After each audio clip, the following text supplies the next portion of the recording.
کیا وجہ ہے کہ الیکشن کمیشن ابھی تک اس کے بارے میں کوئی فیصلہ نہیں کر رہی؟ اور آج ایک اور کٹا کھل گیا۔ آج تو برطانیہ کے فائنینشل ٹائمز نے پوری سٹوری چھاپ دی ہے کہ ابراج گروپ نے کوئی ووٹن کرکٹ والے اس کے ذریعے سے انہوں نے پیسے جمع کیے رفاہی کاموں کے نام پر، اور کوئی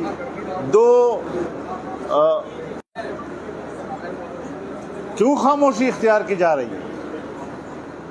کہتے تھے، ہر ایک کو کہتا ہے چور چور چور چور چور، اور پنجاب حوالہ کیا تو ڈاکو کے حوالے کر دیا۔ کہا گیا فل کورٹ بناؤ، تو فل کورٹ نہیں بنایا، اور کہا کہ جج چھٹیوں پہ ہیں،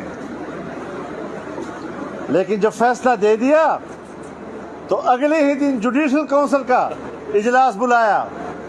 تو کیوں بلایا؟ اس لیے کہ جج چھٹی پہ تھے۔ فل کورٹ نہیں بنایا کہ جج چھٹی پہ ہیں، جوڈیشل کونسل فوراً اسی لیے بلائی کہ جج چھٹی پہ ہیں۔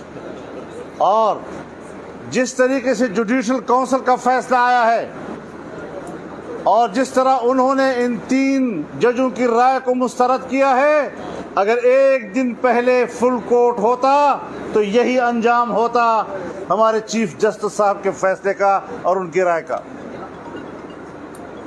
ساری دنیا جانتی ہے کیا ہو رہا ہے ملک میں۔ میں تو ایسے ججوں کو، ایسے جرنیلوں کو، ایسے بیوروکریٹس کو واضح طور پر کہنا چاہتا ہوں کہ اگر آپ نے سیاست کرنی ہے تو پھر ادارے کو مت استعمال کرو، استعفیٰ دے کر میدان میں آؤ، ہم تمہارے اوقات دیکھتے ہیں کہ تمہاری پبلک میں کیا اوقات۔